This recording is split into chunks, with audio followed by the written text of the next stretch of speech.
امیر حمزہ کا ایمان لانا کوئی معمولی واقعہ نہیں تھا۔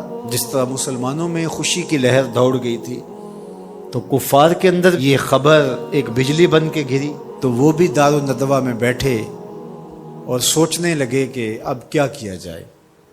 آج ایک حمزہ بن عبد المطلب گئے ہیں، کل کوئی اور چلا جائے گا تو یہ تو طاقتور ہو جائیں گے۔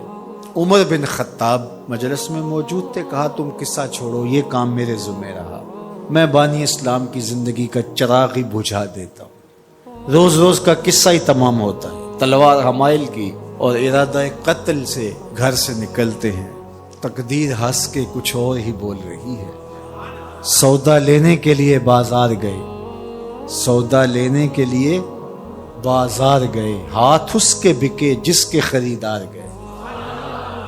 تلوار حمائل کی ہے، بانی اسلام کی زندگی کا چراغ بجھانے کی آرزو ہے، گھر سے نکلتے 22 سال کی عمر ہے، جوانی ہے، بانکپن ہے، چہرے پہ جلال ہے، خطاب کا جری جواں بیٹا ہے۔ راستے میں ایک صاحب ملے، دیکھا اور کہا کہ کیا تیور ہیں اور ارادے کدھر کے؟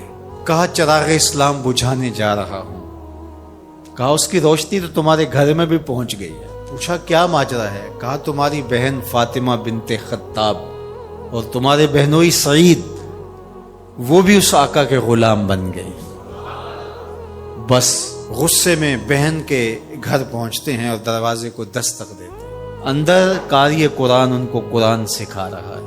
اہل خانہ سمجھے عمر آئے ہیں اور تیور بھی اچھے نہیں ہیں، قاری کو کہیں گوشے میں چھپا دیا اور دروازہ کھولا۔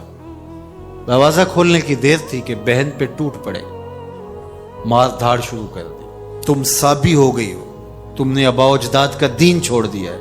مار مار کے ان کو لہو لہان کر دیتے ہیں۔ تو بہن بولتی ہے عمر سنو، تم خطاب کے بیٹے ہو نا، میں بھی خطاب کی بیٹی ہوں، میں بھی اپنے موقف سے ہٹنے والی نہیں ہوں۔ حیرت زدہ ہو جاتے ہیں کہ اس عورت کے اندر یہ بجلیاں کیسے آ گئیں۔ تو سوچنے لگے اور کہا اچھا جو تم پڑھ رہے تھے مجھے بھی سناؤ۔ کہا تمہیں پہلے غسل کرنا ہوگا۔ عمر بدن دھو رہے ہیں، میرا رب دل دھو رہا ہے۔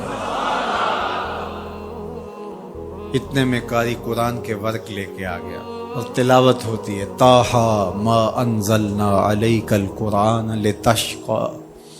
اے 14ویں کے چاند محبوب، ہم نے قرآن اس لیے نازل تو نہیں کیا تھا کہ آپ مشقت میں ہی پڑ جائیں۔ تلاوت ہوتی جا رہی ہے، عمر کی آنکھوں سے آنسو ٹپکتے چلے جا رہے ہیں۔ کہا عمر کی عمر برباد ہو گئی، چلو مجھے حضور کی چوکھٹ پہ لے چلو۔ اللہ اکبر۔ دار ارقم میں حضور تشریف فرما تھے،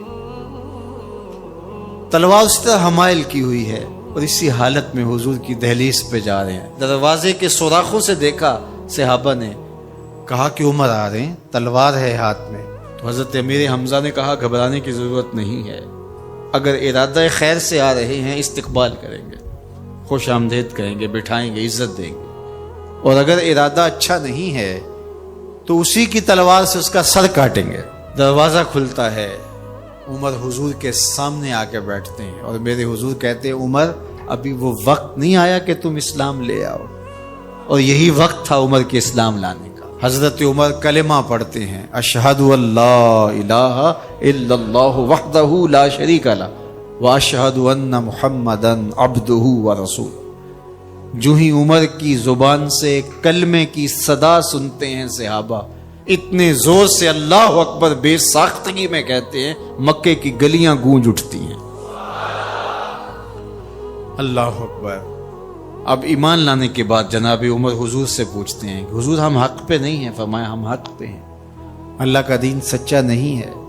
کہا اللہ کا دین سچا ہے۔ کہا کہ آپ اللہ کے سچے رسول ہیں؟ فرمایا ہاں میں اللہ کا سچا رسول ہوں۔ تو کہا پھر ہم چھپ کے نمازیں کیوں پڑھیں، ہمیں صحن حرم میں جانا ہوگا۔ مسلمانوں کی 2 صفیں بنتی ہیں 20-20 افراد کی، ایک صف کی قیادت حضرت عمر کرتے ہیں، ایک صف کے آگے حضرت امیر حمزہ چلتے ہیں، درمیان میں میرے حضور ہیں، اور صحن حرم میں پہنچ کے رب کی نماز ادا کی جاتی۔ حضرت عبداللہ ابن مسعود رضی اللہ تعالیٰ عنہ فرماتے ہیں عمر کا اسلام لانا مسلمانوں کے لیے عزت کا سبب بنا، وقار کی علامت بن گیا۔